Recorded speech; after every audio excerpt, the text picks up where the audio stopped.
No somos un pueblo cualquiera, somos únicos.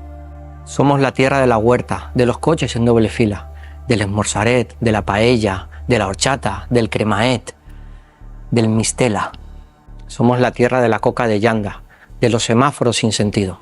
Somos de los de, che tú, nano, vamos directos. Nosotros pasamos del bla bla bla al alababalá. Nos gusta el ruido, los petardos, la traca, la música.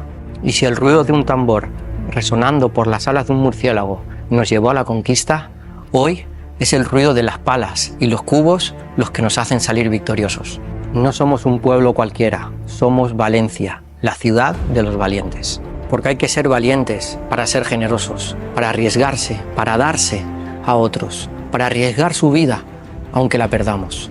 Porque así somos nosotros, valientes. Damos y nos damos. Arriesgamos, nos regalamos los unos a los otros. Así somos nosotros, nos damos sin mirar.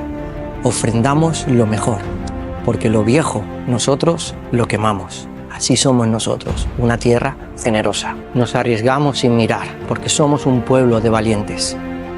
Valientes porque tenemos valores, lealtad, que nadie se lo olvide. Nosotros tenemos el sello de doblemente leal. Nosotros somos pera tota la vida. Porque hay que ser valiente para llorar con el que llora, abrazar y consolar. Porque así somos los valencianos. No paramos de construir. Construimos obras de arte constantemente. Y ahora no va a ser menos. No pararemos hasta ver todo reconstruido. Así somos, constantes, una y otra vez, día tras día. Así somos los valencianos. Somos obras de arte. Nos valoramos los unos a los otros. Nos damos valor, honor. Somos valientes para no flaquear, para levantarnos cada día, y otro, y otro, y otro. Tenemos un lema fácil de recordar, Amunt. Amunt para volver a ser valientes. Amunt para darle valor a quien se lo ha perdido. Amunt para reconstruir. Amunt para mirar con fe, esperanza y amor lo que nos viene por delante. Sin miedo, porque no estás solo. Hay un ejército de valientes caminando y construyendo puentes para darte fe, amor y esperanza. No estás solo, valiente. Dios está contigo. Quien se dio como un valiente más, como un valenciano más. Él ofrendó lo mejor que tenía. Jesús se entregó por ti y por mí, por amor, para que en momentos como este, tan sombríos y tan oscuros, podamos albergar un poco de fe y esperanza, de que aún queda mucha vida por delante. Él se entregó para darte, para darnos comprensión, apoyo emocional y fuerzas donde no las hay. Él llora contigo, te da una mano amiga, nos da sentido en una vida sin sentido. No estás solo, no estás sola. El más valiente de los valientes está contigo y está contigo para darte ánimos, para decirte Amunt. Aún hay más por vivir, aún hay más por delante. Se acercó y se acerca para consolarte, escucharte, abrazarte, para decirte no estás solo, no estás sola. Dios no te deja solo, Dios no te deja sola. Hoy más que nunca te dice Amunt, valiente. Él se identifica contigo en tu dolor, en tu alegría, en tus victorias, en tus derrotas, en tus conquistas y en tus pérdidas. Él te dice Amunt. Y los que creemos en esos valores, los vivimos y los compartimos, te decimos, estamos cerca, cerca para ayudarte. Amunt, Amunt, Amunt. Eres único, eres valiente.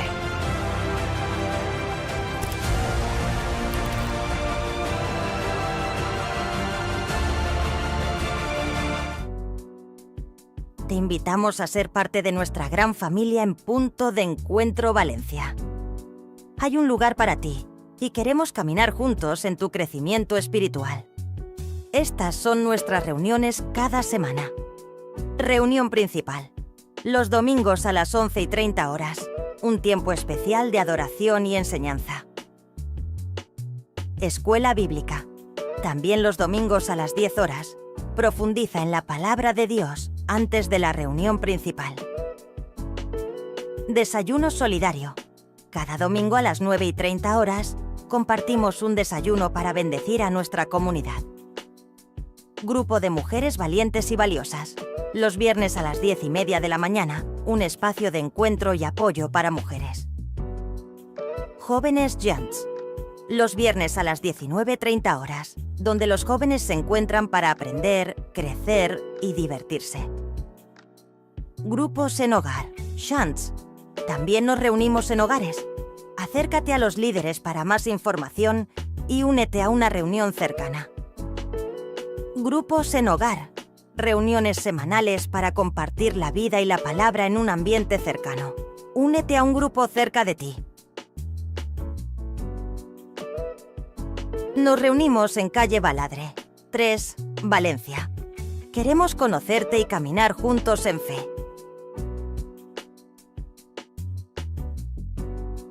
Síguenos en nuestras redes sociales para estar al tanto de todo lo que sucede. Te esperamos con los brazos abiertos.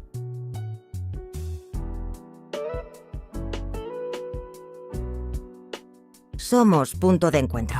Recuerda, no somos una iglesia más en Valencia. Somos una iglesia para Valencia. Buenos días. Es un placer y una alegría estar con vosotros en esta mañana. Y qué buen ambiente que hay aquí. Qué buen ambiente. Creo recordar que estuve también compartiendo la palabra del Señor hace unos cuantos años atrás, en días cercanos a la inauguración de este lugar, y verlo así, tan lleno de gente. Si yo te preguntara si tú me conoces a mí, sería un buen termómetro para ver cuántas personas se han sumado a esta comunidad a lo largo de todos estos años. Una alegría estar con vosotros. Y quiero invitaros a acompañarme a la palabra del Señor en Marcos capítulo 5. Marcos capítulo 5, la palabra del Señor, como podéis ver en vuestras Biblias, vamos a dar lectura desde el versículo 1 en adelante a este relato que encontramos en los 3 evangelios sinópticos, Mateo, Marcos y Lucas, y es el relato de un hombre que estaba sumido en un enorme sufrimiento. Vamos a dar lectura a la palabra del Señor, ¿sí? Dice la palabra de Dios: y llegaron al otro lado del mar, a la región de los Gadarenos. En cuanto Jesús salió de la barca, vino a su encuentro un hombre con un espíritu inmundo. Moraba en los sepulcros y nadie podía sujetarlo, ni siquiera con cadenas. Muchas veces lo habían amarrado con grillos y cadenas, pero quebrantaba las cadenas y forzaba los grillos. Nadie podía dominarle. De día y de noche andaba gritando por los montes y entre los sepulcros e hiriéndose con piedras. Cuando vio a Jesús de lejos, se acercó corriendo y se postró ante él y dijo, gritando desaforadamente: ¿qué tienes contra mí, Jesús, Hijo del Dios Altísimo? Por Dios te ruego que no me atormentes. Porque Jesús le había dicho: sal de ese hombre, espíritu inmundo. Jesús le preguntó: ¿cómo te llamas? Él respondió: Legión, porque somos muchos. Y suplicaba a Jesús con insistencia que no les enviara fuera de la región. Cerca del monte pacía un gran hato de cerdos, y los demonios le rogaron: envíanos a los cerdos para que entremos en ellos. Jesús les dio permiso, y los espíritus inmundos, saliendo del hombre, entraron en los cerdos, que eran como 2000, y se precipitaron al mar por un despeñadero. Todos se ahogaron. Quienes los apacentaban huyeron y difundieron el hecho en la ciudad y en los campos. Muchas personas acudieron a ver qué había sucedido. Cuando llegó la noche, se encontraba Jesús. Vieron que quien había estado atormentado por la legión de demonios se hallaba ahora sentado, vestido y en su juicio cabal, y sintieron miedo. Los testigos les contaron lo que había acontecido con el endemoniado y los cerdos. Entonces comenzaron a rogarle que se fuera de su comarca. Al subir Jesús a la barca, el endemoniado le rogaba que le permitiera quedarse con él, pero Jesús no se lo permitió, sino que le dijo: vete a tu casa con los tuyos y cuéntales cuán grandes cosas ha hecho el Señor contigo y cómo ha tenido misericordia de ti. El hombre se marchó y comenzó a contar en Decápolis cuán grandes cosas Jesús había hecho con él, y todos se maravillaban. Amén. Señor, queremos pedir en esta mañana que tú nos hables por medio de tu palabra, y te ruego que me uses para comunicar con mis hermanos aquí en Valencia y juntos reflexionar acerca de este pan que tú nos quieres proponer en esta mañana. Te lo pedimos juntos en el nombre de Cristo Jesús. Amén. Amén. Acabamos de leer una historia, como dije recién, de un hombre que estaba sumido en un sufrimiento extraordinario. Y aunque probablemente en primera instancia nos pueda parecer que se trata de un cuento, es una historia real, verídica, de un hecho que ocurrió. No es una superstición, no es un relato mítico, es un hecho histórico. Es lo que nosotros creemos, el registro de la llegada de Jesús a la vida de un hombre que estaba padeciendo una situación de mal extremo. Y creo, hermanos, que este relato nos interpela de una forma mucho más cercana. Y mi propuesta en esta mañana, al abrir la Escritura y leer junto con vosotros esta historia, yo me crié en la iglesia, yo soy hijo de pastor y escuché desde la escuela dominical esta historia, y siempre tuve la sensación de que se trataba de un relato muy lejano a mi realidad. Y probablemente en esta mañana tú puedas incurrir en el mismo error que yo incurrí, hasta que en un determinado momento la lectura de esta narrativa me habló mostrándome que yo también soy ese hombre, o yo también he sido ese hombre, o yo también puedo ser este hombre. Porque esta es una historia que está cargada de significado y que nos hace un retrato claro y crudo de cuál es la realidad del hombre sin Jesús. ¿Cuál es la realidad del hombre sin Cristo? El autor sagrado organiza el material de una forma extraordinaria. Yo no me quiero entretener, no tenemos mucho tiempo, pero no quiero abusar de vuestro tiempo, pero es muy interesante cómo incluso en la organización del material evangélico, el registro bíblico lo ubica en un contexto en el que el mar está muy presente. Hay elementos simbólicos en el contenido de la historia y en torno a la narrativa. Fíjate que el relato inmediatamente anterior nos habla de cómo Jesús calma la tormenta, cruza este mar, de este lago, y llega a un nuevo territorio. Y este hecho en sí ya dispara nuestra mente con una cantidad de elementos, porque en la idiosincrasia hebrea, el mar era el ámbito de lo incontrolable, de lo desconocido, de lo oscuro. Y el hombre vive en una realidad en la que está con un pie muchas veces en cada ámbito. Vive en el terreno de lo sensible, de lo material, de lo que percibe, pero a la vez hay realidades que escapan a su comprensión. Este relato nos muestra la realidad de es inevitable que los judíos, al escuchar esta historia, no la relacionaran directamente con el gran hito, el gran hecho de liberación del pueblo de Israel, cuando el Señor abre el Mar Rojo, ellos cruzan en seco y el enemigo los cerdos son ahogados. Hay elementos, hay muchos elementos que están allí relacionados y que salen a la luz. Se hace referencia al nombre del demonio y cómo se llamaba a sí mismo esos demonios. Legión. ¿Sabéis que Legión era un nombre propio de la milicia romana? Y en esa época el pueblo de Israel estaba bajo el yugo de los romanos. Hay toda una cantidad de elementos en torno a esta historia que son enormemente interesantes y que disparan nuestra mente y nos dan pistas de aplicación. Pero yo quiero en esta mañana que hagamos una especie de recorrido a través de 5 focos en los cuales pone la atención el evangelista. El primer foco, como hemos mencionado, es el hombre.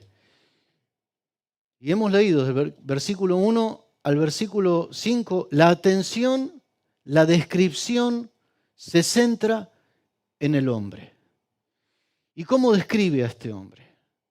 Describe a un hombre que estaba en una crisis absoluta y radical con la sociedad, con la comunidad, que estaba alienado. La palabra alienado significa fuera de sí, fuera de control, extraño, consigo mismo. Un hombre que que moraba en los sepulcros. Lucas añade que andaba desnudo, con lo que significa esa simple descripción. Tú te puedes imaginar el estado de degradación social, moral, familiar, que significa esto, que moraba en los sepulcros, que lo ataban con cadenas y que ni siquiera las cadenas lo podían controlar.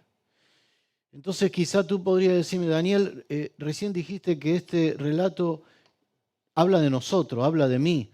Te sentiste identificado con este relato y esto no tiene nada que ver con mi realidad. Probablemente tenga que ver mucho más de lo que en primera instancia nos resulte agradable admitir, porque cuántas veces hay fuerzas, hay realidades que se apoderan de nosotros, que nos llevan a los territorios de muerte, de destrucción, que hacemos y nos ocurre lo mismo que denunciaba Pablo. Hay como otra ley en mis miembros que me arrastra al pecado y resulta que queriendo hacer lo bueno, hago lo malo. Por eso creo que este hombre nos describe, porque era un hombre que sin duda no quería vivir así. De hecho, cuando fue liberado por Jesús, lo que quiso, vamos a hablar de esto en unos instantes, fue irse con Jesús. Este hombre, la descripción de este hombre es la realidad del hombre cuando está sin Jesús, en quebranto, enfrentado consigo mismo, con la sociedad, con los que están alrededor. Y hermanos, yo me pregunto, ¿cuántas personas hoy en día, aquí en Valencia, en España, en nuestras comunidades, viven realidades que son muy cercanas a la realidad de este hombre? Y cuánta responsabilidad y cuántas posibilidades tenemos nosotros de ser instrumentos en las manos del Señor. Al final vamos a hablar acerca de esto. A partir del versículo 6 cambia el foco de atención. Versículos 1 al 5 cambia el foco de atención y ahora se centra en los demonios. Fijaros, lo hemos leído, pero permitidme leer y refrescar algunas de las palabras. Cuando vio a Jesús a lo lejos, se acercó corriendo y se postró ante él y dijo gritando desaforadamente: ¿qué tienes contra mí, Jesús, Hijo del Dios Altísimo? Por Dios te ruego que no me atormentes. ¿Quién hablaba aquí? ¿Quién hablaba? Evidentemente eran los demonios. Y esas fuerzas diabólicas que llevan a ese estado de división, de quebranto, de esquizofrenia emocional, física, moral, es la realidad que se había apoderado de este hombre. Y hay una realidad, hermanos, de la cual nosotros necesitamos ser conscientes. Y es la realidad de que el mundo en el que nosotros vivimos no se limita a los aspectos físicos. Hay una realidad espiritual y yo no quiero en el día de hoy asustar y meter miedo a nadie con esta narrativa, porque ese no es el propósito en absoluto, pero sería una negligencia de parte nuestra si nosotros caemos en ese reduccionismo de concebir que toda la realidad del ser humano se limita a lo físico. Hay realidades espirituales que están intentando influir negativamente, pero mayor es el Señor. Y Él es el que cruza a nuestra orilla, es el que se abre espacio, el que sortea tempestades para venir a nuestro encuentro y para abrazarnos, para vestirnos, para dignificarnos, para levantarnos. Y Él lo quiere hacer cada día en nuestras vidas. Amén. Así que el foco ahora se centra en esta realidad. Parece que hay momentos donde pareciera que ese mundo espiritual tiene incluso más claridad que la sociedad, que la academia, que la ciencia. Los hombres, la sociedad, los sabios, los que gobernaban en aquella época, optaron por asustarse, estaban llenos de miedo y le dijeron a Jesús que se fuera. Sin embargo, fíjate la claridad. Parece que tienen más lucidez, más discernimiento, podríamos decir. No es la palabra quizá más apropiada, pero comprendían mejor la realidad. Estas fuerzas de oscuridad sabían que era el Hijo de Dios, sabían que había un conflicto claro y abierto entre los poderes a los cuales ellos pertenecían. Y él estaba, no nos atormentes. Había toda una realidad y muy interesante. Nos habla aquí la palabra del Señor de que la obra del enemigo, el ladrón, ¿qué dijo Jesús en Juan 10:10? Lo sabemos de memoria, ¿no? No vino sino para hurtar. Esto no es una metáfora. Las pérdidas en la vida de aquellos que se dejan robar por el ladrón no se pagan con dinero del Monopoly. Se pagan con matrimonio, se pagan con salud, se pagan con tiempo, se pagan con un deterioro tremendo en todos los ámbitos. Ahí está esa realidad de los cerdos. Déjanos que podamos entrar en los cerdos. Los cerdos eran su modo de vida, su medio de vida. Jona, hijo, ayúdame. No, tranquilo. Tienes la calculadora en el móvil. Cualquiera me podría ayudar realmente. ¿Cuánto vale un cerdo hoy en día? 300 euros, digamos, más o menos. Vamos a multiplicar 300 por 2.000. ¿Cuánto es 300 por 2.000? Hiciste bien la cuenta, ¿no? Sí, está bien hecha. 600.000.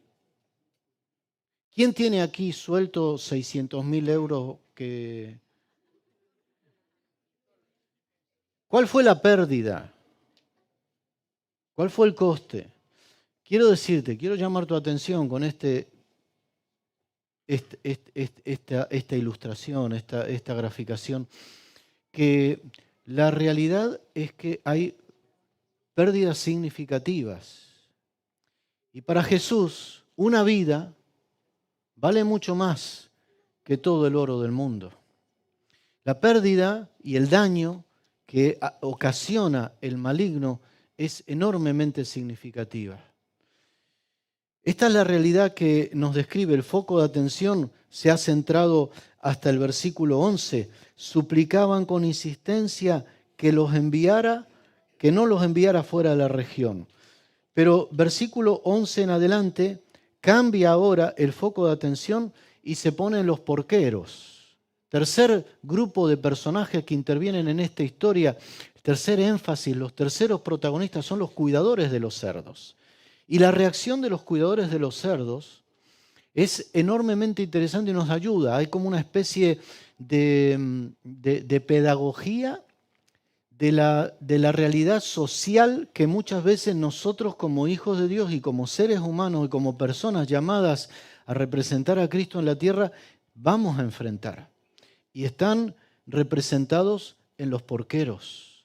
Mira lo que dice la Biblia, lo hemos leído, pero toma este enfoque ahora y fíjate cómo cobra una dimensión. Cerca del monte pasía un gran hato de cerdos. Versículos, me he adelantado. Me he adelantado en el orden de pensamiento. Pero vamos al versículo 14 entonces. Quienes los apacentaban, huyeron y difundieron el hecho en la ciudad y en los campos. Y muchas personas acudieron a ver qué había sucedido. Cuando llegaron a donde se encontraba Jesús, vieron que quien había estado atormentado por la legión de demonios se hallaba ahora sentado, vestido y en su juicio cabal, y sintieron miedo. Los testigos le contaron lo que había acontecido con el endemoniado y los cerdos. Entonces comenzaron a rogarle que se fuera de su comarca.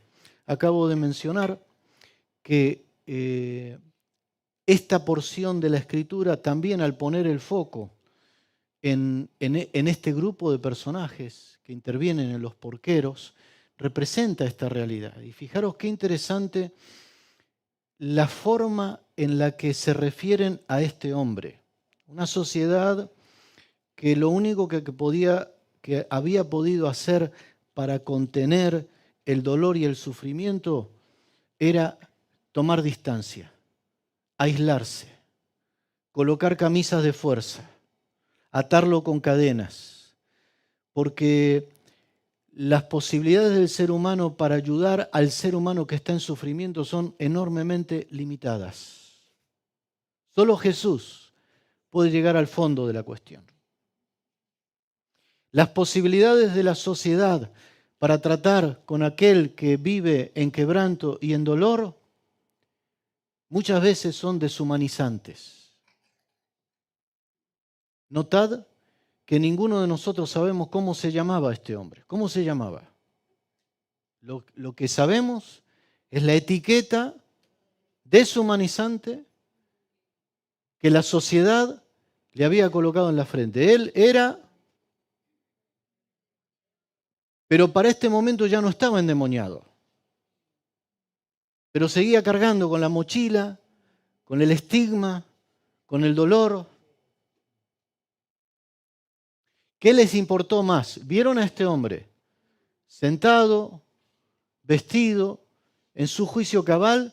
¿Y qué sintieron? ¿Cuál sería la emoción que se correspondería ante un hecho tan maravilloso? ¿Miedo? ¿No sería más propio alegría, gratitud, admiración, entusiasmo? Quizá no sería más propio que los habitantes de aquella sociedad salieran corriendo y fueran a buscar. Yo conozco a alguien que está en sufrimiento, que está viviendo en dolor, que está enfermo, y si ese alguien puede venir a este hombre que hizo este milagro, que cambió la vida de este caso absolutamente perdido, ¿por qué no vamos a buscarlo y lo traemos? En lugar de eso, optaron por seguir tratándolo de una forma inhumana, rechazándolo, etiquetándolo, y lo peor, le pidieron a Jesús que se fuera de allí. El último punto, el último personaje que interviene, el último foco de atención ahora se orienta a la persona de Jesús, a la maravillosa persona de Jesús, que también viene a interpelarnos, viene a preguntarnos a nosotros cómo estamos nosotros respecto de nuestro dolor, de nuestro sufrimiento, y habría tanto que podríamos extraer y sacar de aquí, pero leamos una vez más, versículos 18 en adelante. Le rogaron que Jesús se fuera. ¿Qué hace Jesús cuando alguien lo rechaza? ¿Qué hace? ¿Se impone por la fuerza? Una vez mi hijo, Jona, me dijo una frase, me ha apropiado mucha frase de él. Yo soy el primer fan de mi hijo. Y él una vez dijo, papá, es que el Evangelio no se impone, se propone.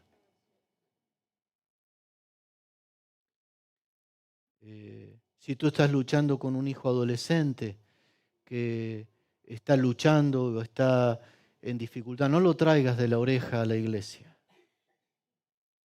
Arrástralo con tu ejemplo, no por la fuerza, con tu ejemplo. Inflúyelo con tu ejemplo, sería una palabra más adecuada, a los pies de Jesús. Si él va a Jesús, va a ir a la iglesia. Si tiene un encuentro con Jesús, la inevitable consecuencia va a ser que se va a rendir a los pies de Jesús y va a buscar vincularse al cuerpo de Cristo. Es muy interesante la reacción de este hombre. Jesús, evidentemente, cuando lo rechazan, entonces, ¿qué hace? Se va. Y es lo que estaba ocurriendo. Jesús, versículo 18, al subir a la barca, el endemoniado le rogaba que le permitiera quedarse con él. Lógico. ¿Quién no haría lo mismo? ¿Quién no haría lo mismo? En un contexto de hostilidad, en un contexto de quebranto, de incomprensión, de sufrimiento, de dolor, este hombre no se quería quedar en ese lugar. Lo que quería era irse con Jesús. Y a mí, hermanos, esto me evoca el hecho de que muchas veces nosotros adoptamos un evangelio de fuga en lugar de abrazar un ministerio o un llamado de misión. Muchas veces nuestra relación con Dios, en relación al contexto en el cual vivimos, compañeros de trabajo, familiares inconversos, vecinos que no comprenden nuestra realidad. Nosotros muchas veces, en lugar de, y es normal, preferimos irnos con Jesús. Preferiríamos que el resto de la semana pudiéramos seguir participando del culto, de este ambiente, y seguir alabando al Señor, y que a fin de mes por debajo de la puerta de nuestra casa nos llegara el sobre con el sueldo y volver al culto y estar con los hermanos, irnos a un retiro, irnos a un campamento. Pero es que resulta que Jesús tiene un plan mejor. Jesús prefiere que en lugar de que tú te vayas con Jesús, quiere llevar a Jesús a través tuyo, allí a donde tú estás y a donde están todos los que necesitan al Señor. Y es lo que ocurre con este hombre, porque el versículo siguiente es paradójico. Si yo os pregunto, ¿es buena la intención de alguien de irse con Jesús? ¿Qué me diríais vosotros? Evidentemente, es que es buenísimo. Y dice la palabra del Señor en el versículo 19, pero Jesús no se lo permitió, sino que le dijo, vete, ¿a dónde? A tu casa, vete a tu casa con los tuyos. Yo estoy leyendo la versión Reina Valera 2020, por eso puede haber una pequeña modificación. Vete a tu casa y con los tuyos y cuéntales cuán grandes cosas ha hecho el Señor contigo y cómo ha tenido misericordia de ti. Qué bonito. ¿Y qué clase nos da el Señor? Porque, sabes, el Evangelio bien entendido comienza por casa. Si el Evangelio no comenzó por casa, todavía no comenzó.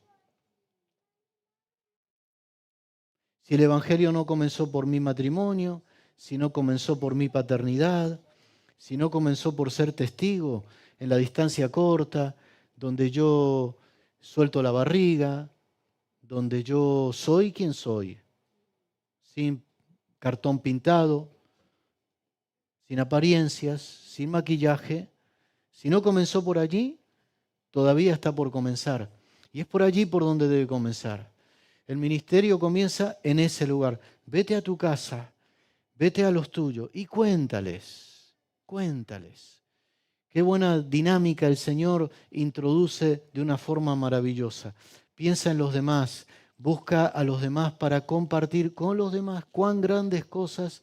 No hace falta que seas un gran teólogo. Es muy bueno que estudies y te familiarices y vivas en una constante dinámica de crecimiento del conocimiento y la gracia del Señor. Pero ¿sabes qué es lo importante? Es que puedas compartir con otros lo que el Señor ha hecho contigo. Porque este testimonio es incontestable. Y el Señor nos ha devuelto la vida, nos ha vuelto a la dignidad, nos ha dado nombre, nos ha dado propósito. ¿Cuánto me pueden decir amén a esto? Él lo ha hecho con nuestras vidas. La historia de este hombre no es una historia lejana, no es un mito, es la historia de todo ser humano. Es una historia mucho más cercana, es una historia que tiene que ver con la iglesia en nuestro tiempo. ¿Qué hizo él? Hizo lo que el Señor espera que nosotros también hagamos. Y la palabra comienza con O. O, B. Alguien ha dicho que la vitamina que más le falta a los cristianos hoy en día es la vitamina O. Porque sabemos más de lo que hacemos. Normalmente sabemos más de lo que hacemos. Y este hombre obedeció a Jesús. Así que, hermanos, en esta mañana yo le doy gracias al Señor por el regalo de poder, la confianza de mis consuegros, de los papás de Isa. Les tengo que hacer un monumento. Yo le decía el otro día a Isa, porque la queremos con todo el corazón, es un regalo para nosotros. Tengo que hacer un monumento a tus padres porque nos han dado la mejor nuera que existe en el mundo y sus alrededores.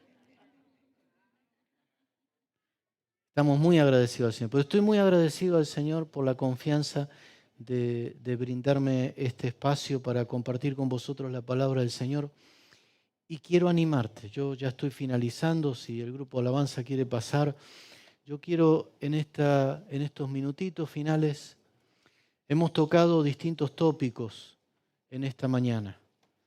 Hemos hablado de la descripción de este hombre y esa realidad. Yo no sé cuál es tu realidad en el día de hoy.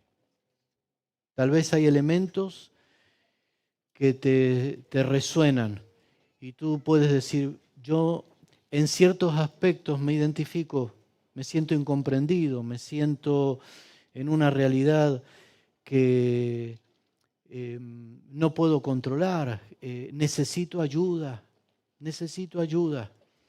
Y ni los psicofármacos, ni las cadenas, ni los medios de los cuales he podido echar mano han logrado sacarme de esta realidad de cadenas, de sepulcros, de vergüenza, de estigmatización. Yo necesito ayuda. Si tú necesitas ayuda, yo te quiero decir que el Señor Jesús es quien viene a tu encuentro para ayudarte, para levantarte, para bendecirte. Y el Señor, a diferencia de la sociedad, a diferencia de la realidad demoníaca, a diferencia de la realidad de los porqueros, en lugar de contar el testimonio de lo que el Señor hizo con este hombre, ellos lo llaman, se fueron asustados diciendo lo que había ocurrido con el endemoniado y con los cerdos. Vivimos en una sociedad tan deshumanizante que pone a la misma altura personas que sufren y el valor de los cerdos. Y quizá tú te sientes así.